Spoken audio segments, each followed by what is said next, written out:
夏天买个大西瓜，一次吃不完，放在冰箱第二天吃又担心拉肚子。我印象中之前做过石榴糖浆挺成功的，那这次干脆做一个零添加的西瓜糖浆，那样就可以在这炎炎夏日里每天回来都调一个西瓜小酒了。Nice。首先把剩下的西瓜都挖入到破壁机，再倒入少量清水打成西瓜汁，然后简单过滤一下，大火开锅后转小火，加入适量冰糖，熬煮成适当的稠度。起锅前倒入点柠檬汁，我过滤了一下，结果成这个颜色了。我记得以前做石榴糖浆的时候不过滤，颜色是红色，于是我不过滤又装了一瓶，没想到第二天成这样。有没有哪个大神知道为什么西瓜糖浆保存不住颜色呢？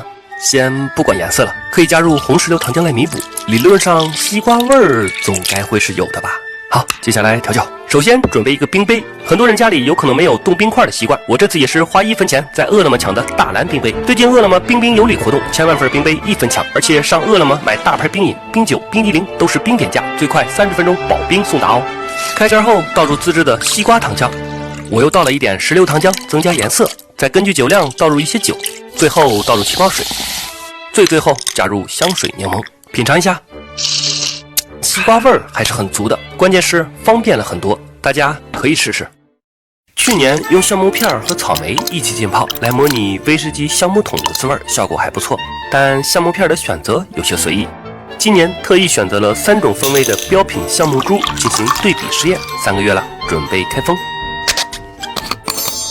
其实3个月前泡酒的时候，我就在琢磨，既然风味的主要来源是草莓和橡木，那么我就没有必要用更贵的酒，所以选择了96度的生命之水作为基酒。首先，酒体都是漂亮的红橙色，清澈透亮，颜值绝对没有问题。接下来品尝口感。蒙古力橡木珠浸泡的橡木味儿有一些粗糙，甚至盖过了草莓味儿，不太适合。美国橡木珠子味儿和草莓的融合度还不错，整体可以。雪梨橡木珠有一点淡淡的烟熏味，跟草莓的清甜略显不搭，但如果投放量少或者跟其他橡木珠组合的话，效果应该也还不错。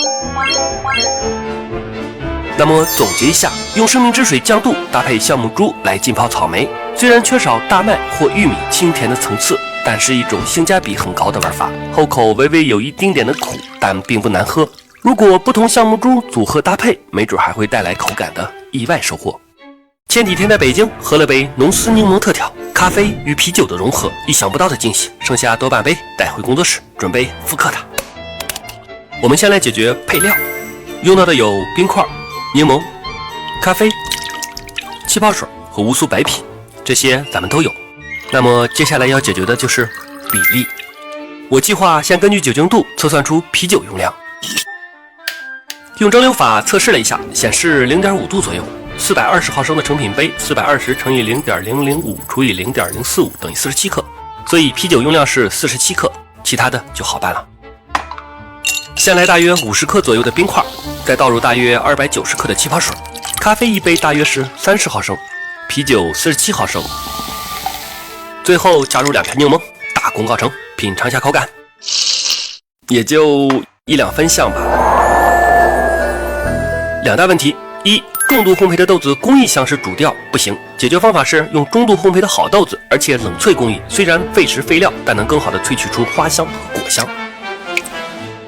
2、原版中浓丝柠檬的浓郁感里多了一丝清甜，用到的不是黄柠，应该是更贵的香水柠檬。再试一次。成品杯加入冰块，倒入气泡水，冷萃的咖啡，再倒入这款精选阿克苏小麦酿造的乌苏白啤，麦香浓郁，爽劲十足。原版里啤气是主要特点，也就是加入乌苏的原因，有点意思。最后加入2片香水柠檬，品尝一下口感，7-8分像了吧？美中不足是咖啡的醇厚感，因为他们在豆子的选择上肯定要比我丰富和考究很多。目前店面还有浓丝柠檬白啤拿铁，口感更加富裕醇厚。据说这次乌苏啤酒和拉瓦萨联名都是限时限量联名款，所以附近有拉瓦萨咖啡的朋友一定要去尝试一下啦。我说出来都没人信，用这么小的杯子玩喝啤酒的游戏，居然把我玩怕了。事情是这样的，他从外边回来带了飞镖，安装好后建议玩2把。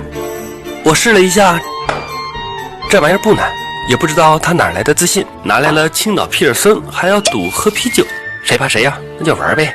刚开始我们每人1标的循环，3标一组，谁距离红心最近就算赢，那么对方喝半杯。2轮之后，他不出意料的被罚了1杯，但他说趣味性不够，提议按照301的方式来玩。考虑到他的酒量，拿来的小杯子，1分1杯。这个玩法既有2杯区，又有3杯区。后来发现，以我们这种业余的水平，输赢基本完全靠运气。结果第一把下来，我输了21分，相当于1大杯加1小杯。好在今天选的酒还不错，入口很顺爽。这个皮尔森用纯大麦芽，经过50天低温慢酿而成，所以品尝起来麦芽的香气更醇厚，泡沫细密，回味还有干裂的酒香。喝完接着来。为什么说输赢靠运气呢？第2盘我阴差阳错的基本没有投过高分，最后相差121分，15毫升1杯，最后我大概得喝5瓶半。最后提醒大家一下，天气逐渐变暖了，但睡觉的时候一定要盖被子，不然很容易感冒的。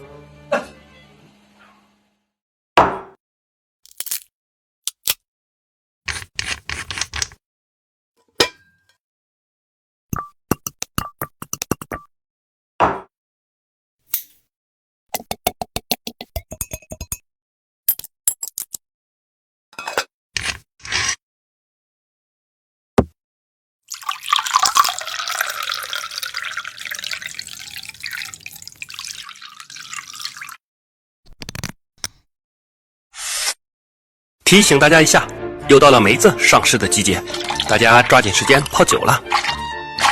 去年邀请大家品尝的梅子酒是25.2度，很多人反馈度数有点高。